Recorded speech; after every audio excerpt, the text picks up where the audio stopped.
نیند آئے تو ہم سو لیں، ہمیں غصہ آئے تو ہم جھگڑا کر کر اپنے غصے کو ٹھنڈا کر لیں، کہ فقط اللہ تبارک و تعالی نے ہمیں صرف اس لیے جو ہے پیدا فرمایا ہے؟ نہیں۔ اس آیت پر غور کریں تو اللہ تبارک و تعالی کیا ارشاد فرما رہا ہے کہ اللہ تبارک و تعالی نے جو زمین بنائی ہے، جو آسمان بنائے ہیں، زمین اور آسمان کے درمیان جو چیزیں بنائی ہیں، جو زمین آسمان پر جو چیزیں ہیں، زمین پر جو چیزیں ہیں، زمین کے اندر جو چیزیں ہیں، انسان کو اللہ تبارک و تعالی نے اس کی معرفت کے لیے، اس کو جاننے، اس کو پہچاننے کے لیے پیدا کروایا ہے۔ اب اس سے معلوم ہوا کہ علم جغرافیہ اور سائنسی علوم کا حاصل کرنا بھی ثواب ہے۔ جو یہ کہے کہ نہیں کہ سائنس کا علم حاصل نہیں کرنا چاہیے، دیگر علوم حاصل نہیں کرنے چاہیے، ایسا نہیں۔ یہ تمام چیزوں کی معرفت حاصل کرنا، یہ اللہ تبارک و تعالی کی تخلیق کرنا ہے، تو ان کا جاننا بھی اس نیت سے کہ اس کے علم جاننے سے اس کو بنانے والے کی عظمت کا اندازہ ہوگا، تو یہ جاننا بھی ثواب ہے۔ تو اس لیے انسان کا اس کا جاننا بھی ضروری ہے۔ اب جو کوئی یہ کہے کہ نہیں سائنس نہیں پڑھنی چاہیے، جغرافیہ نہیں پڑھنا چاہیے، دیگر علوم نہیں پڑھنے چاہیے، تو ایسا نہیں ہے، ایسا نہیں، پڑھنا چاہیے، لیکن صرف نظریہ یہ ہونا چاہیے کہ اس سے مسلمانوں یا اس سے اسلام کی کو فوقیت، اس کی مدد ہو سکے اور اس کے پیدا کرنے والے کی عظمت کا اندازہ لگایا جا سکے، اس لیے اس کا علم حاصل کرنا چاہیے۔ تو اب یہاں پہ معلوم ہوا اللہ تبارک و تعالی نے ارشاد فرما دیا کہ وجعلنا السماء سقفا محفوظا وهم عن آیاتها معرضون، کہ ہم نے آسمان کو ایک محفوظ چھت بنایا اور وہ لوگ اس کی نشانیوں سے منہ پھیرے ہوئے ہیں۔ اب آسمان جو ہے بظاہر ہم اوپر دیکھتے ہیں اور ہمیں آسمان نظر آ جاتا ہے، یہ نیلی چھت ہمیں نظر آ جاتی ہے۔ اللہ تبارک و تعالی فرماتا ہے کہ لخلق السماوات والارض اکبر من خلق الناس ولكن اکثر الناس لا يعلمون، کہ بے شک آسمانوں اور زمین کی جو پیدائش ہے وہ آدمیوں کی پیدائش سے بہت بڑی ہے۔ یہ جو ہم جس زمین پر رہتے ہیں، ہم جتنی تعداد میں ہیں، ہماری پیدائش آسمانوں اور زمین کی پیدائش کے مقابلے میں بہت تھوڑی ہے، بہت تھوڑی ہے۔ لیکن لوگ جاننے کے لیے جو ہے وہ راغب نہیں ہے، جاننے کی کوشش نہیں کرتے کہ اللہ تبارک و تعالیٰ نے کیا زمین پہ جو، اگر ہم اپنے وجود پر ہی نظر ڈال دیں، ہم اپنے اعضاء پر ہی نظر ڈال دیں، تو ان کی جو تخلیق ہے، ان کے جو کام ہے، ان کے جو اوصاف ہیں، صرف ہم اس پر ہی غور و فکر کر لیں تو کیا ہوگا کہ ان کی تعریف اصل میں ان کے بنانے والے کی تعریف ہے۔ یہ جو ہمارا وجود ہے کس نے بنایا ہے؟ رب تعالیٰ نے بنایا ہے۔ آنکھیں دیکھنے کے لیے بنائی، کان سننے کے لیے بنائے، ہاتھ پکڑنے کے لیے بنائے، پاؤں چلنے کے لیے بنائے، اور آپ کو اور اس اوصاف عطا فرمائے کہ آپ کو جو ہے حصے عطا فرمائی، سننے کی، دیکھنے کی، سمجھنے کی، چکھنے کی اور پکڑنے کی، یہ تمام کی تمام اللہ تبارک و تعالیٰ نے آپ کو چیزیں، جو خصوصیات عطا فرمائی، اگر ان خصوصیات پر ہی غور کر لیں تو آپ کو اندازہ ہو جائے گا کہ آپ کا بنانے والا جو مالک حقیقی ہے وہ کتنا بڑا ہے، کتنا عظیم المرتبت ہے، لیکن ہم غور کرنے کے لیے تیار نہیں ہیں۔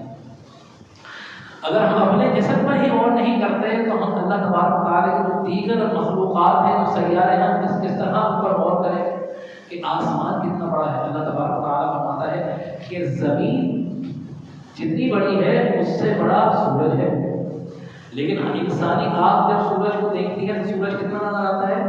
چھوٹا سا نظر آتا ہے۔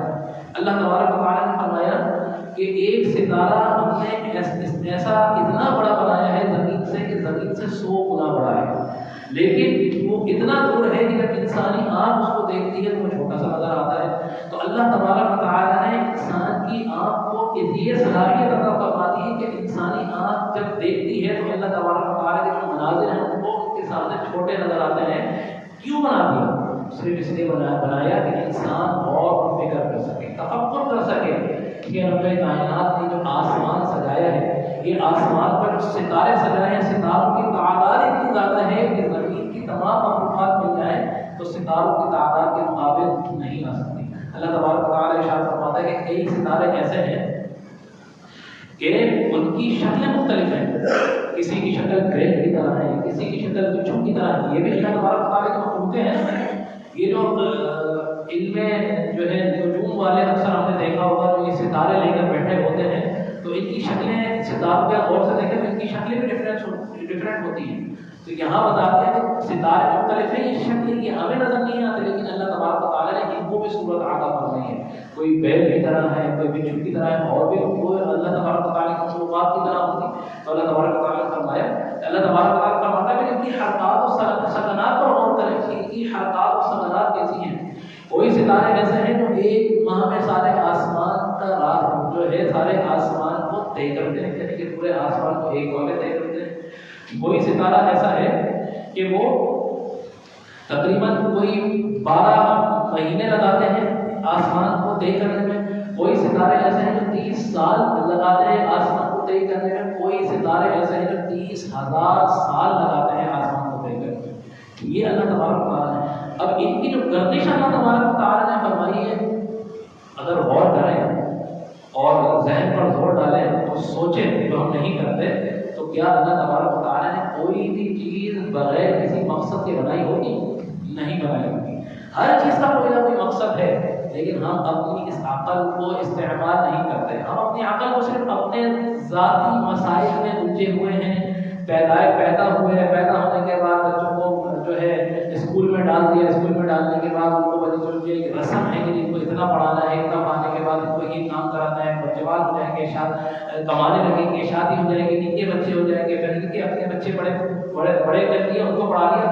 اس کا مطلب ہو گیا کہ اس نے اپنی زندگی کو پورا کر لیا، یہ کامیاب ہو گیا. کہ یہی زندگی کا مقصد ہے کہ بچے پیدا کیے، بچوں کو بڑا کیا، پڑھایا لکھایا، ان کی شادی کر دی، پھر جب بڑے ہوئے تو اس کا مطلب ہے کہ ہمارا مقصد پورا ہو گیا.